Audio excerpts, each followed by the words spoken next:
करवा चौथ की दूसरी कथा। अति प्राचीन काल की बात है। एक बार पांडु पुत्र अर्जुन तप करने के लिए नीलगिरी पर्वत पर चले गए थे। इधर पांडवों पर अनेक मुसीबतें पहले से ही थी। इससे द्रौपदी ने शोक विह्वल हो कृष्ण की आराधना की।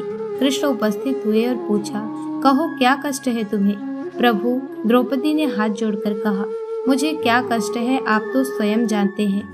आप तो अंतर्यामी हैं। मुझे कष्टों के बोझ से बेहवल कर दिया है। क्या कोई ऐसा उपाय है जिससे इन कष्टों से छुटकारा मिल सके? तुम्हारा प्रश्न अति उत्तम है द्रौपदी।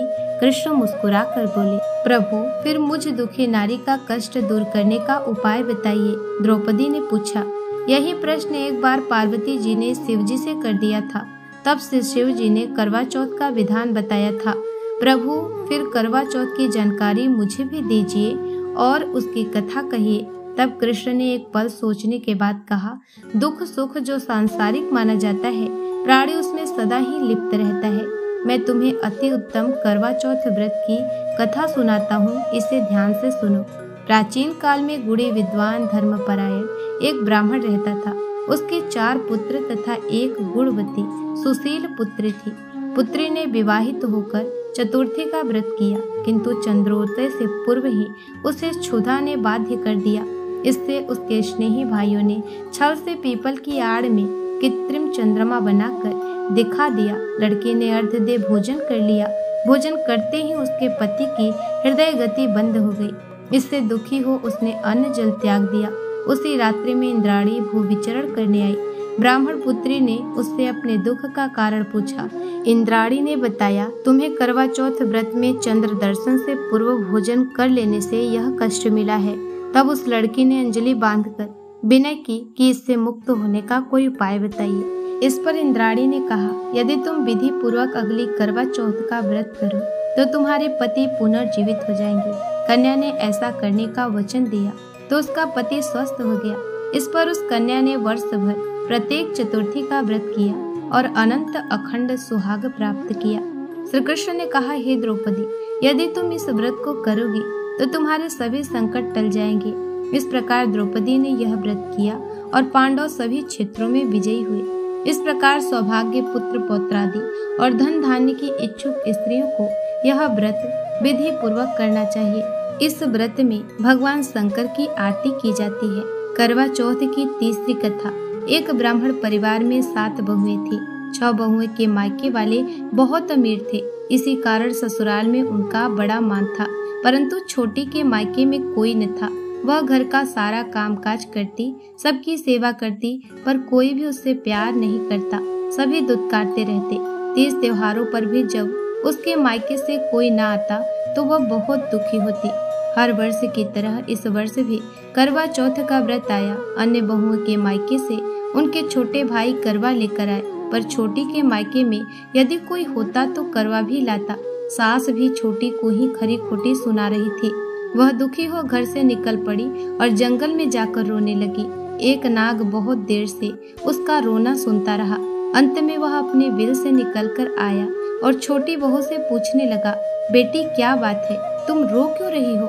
छोटी बहू बोली, आज करवा चौथ है, मेरा कोई भाई नहीं है। यदि मेरा कोई भाई होता तो आज जरूर करवा लेकर आता। नाग को छोटी बहू पर दया आई।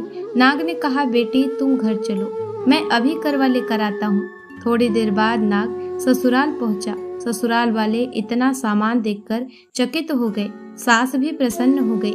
सास ने प्रसन्न मन से छोटी बहू को नाग देवता के साथ भेज दिया। नाग ने छोटी बहू को अपना सारा महल दिखाया और कहा, जितने दिन चाहो आराम से रहो, मन चाहा खाओ, मन चाहा पहनो, पर एक बात याद रखना, सामने रखी नाद कभी मत खोलना। छोटी बहू सारा समय महल में आराम से काटती, पर नाद के बारे में उसकी उत्सुकता बढ़ती जाती। एक दिन जब घर में कोई न था, उसने नाद को उठाकर देखा तो हजारों छोटे छोटे सांप के बच्चे इधर उधर रेंगने लगे। उसने जल्दी ही नाद ढक दी। जल्दी में एक सांप की पूंछ नाद के नीचे आकर कट गई। शाम को नाग के आने पर छोटी ने अपनी गलती स्वीकार कर ली। नाग ने भी उसे क्षमा कर दिया। जब छोटी ने ससुराल जाने की इच्छा की तो उसे धन रत्न आदि देकर विदा किया। छोटी के ससुराल में अब उसकी बड़ी इज्जत होने लगी। जिस सांप की पूंछ कटी थी उसे सभी बंडा कहकर तंग करते। एक दिन उसने अपनी माँ से पूछा कि मेरी पूंछ कैसे कटी। माँ ने कहा कि छोटी बहू के नाद उठाने और जल्दी में रखने में ही तुम्हारी पूंछ कटी है। तो वह बोला कि मैं छोटी से बदला लूंगा। माँ के बहुत समझाने पर भी वह एक दिन चुपचाप छोटी के घर जा छुपा और मौका पाकर उसे काटने की सोचने लगा।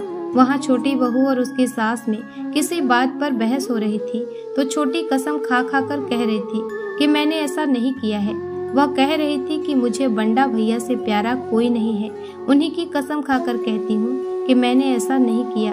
बंडा ने जब सुना तो सोचने लगा, जो मुझसे इतना प्यार करती है मैं उसे ही काटने आया हूँ। वह चुपचाप घर चला गया। माँ ने पूछा, ले आए बहन से बदला? वह कहने लगा, माँ बहन से कैसा बदला? तभी से बंडा भाई और छोटी बहन हुई। भाई प्रतिवर्ष चौथ के दिन करवा लेकर जाता, वह बहन बड़े प्यार से करवा चौथ का व्रत करती। करवा चौथ की चौथी कथा। प्राचीन काल में करवा नाम की एक पतिव्रता स्त्री अपने पति के साथ नदी किनारे एक गांव में रहती थी। कार्तिक मास के कृष्ण पक्ष की चतुर्थी चौथ के दिन उसका पति नदी में स्नान करने के लिए गया। स्नान करते समय एक मगरमच्छ ने उसका पैर पकड़ लिया। वह करवा करवा नाम लेकर जोर जोर से अपनी पत्नी को पुकारने लगा। उसकी आवाज सुनकर उसकी पत्नी दौड़कर आई और उसने मगर को कच्चे धागे से बांध दिया। मगर को बांधकर वह यमराज के यहाँ पहुंची और यमराज से बोली, भगवान, मगरमच्छ ने मेरे पति का पैर पकड़ लिया है, अतः पैर पकड़ने के अपराध में आप अपने बल से उस मगरमच्छ को नरक में ले जाओ। यमराज ने कहा, अभी मगरमच्छ की आयु शेष है, अतः मैं उसे नहीं मार सकता।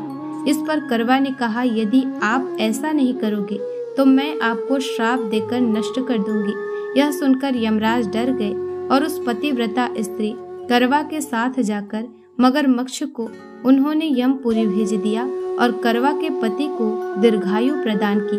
उसी दिन से यह करवा चौथ मनाई जाती है और सुहागिन स्त्रियों के द्वारा व्रत रखा जाता है। हे करवा माता, जैसे तुमने अपने पति की रक्षा की, वैसे सबके पतियों की रक्षा करना। तो भक्तों, यह थी आज की कथा। उम्मीद करती हूँ आप सभी को कथा पसंद आई होगी। मिलते हैं नेक्स्ट वीडियो में, तब तक के लिए जय करवा चौथ माता।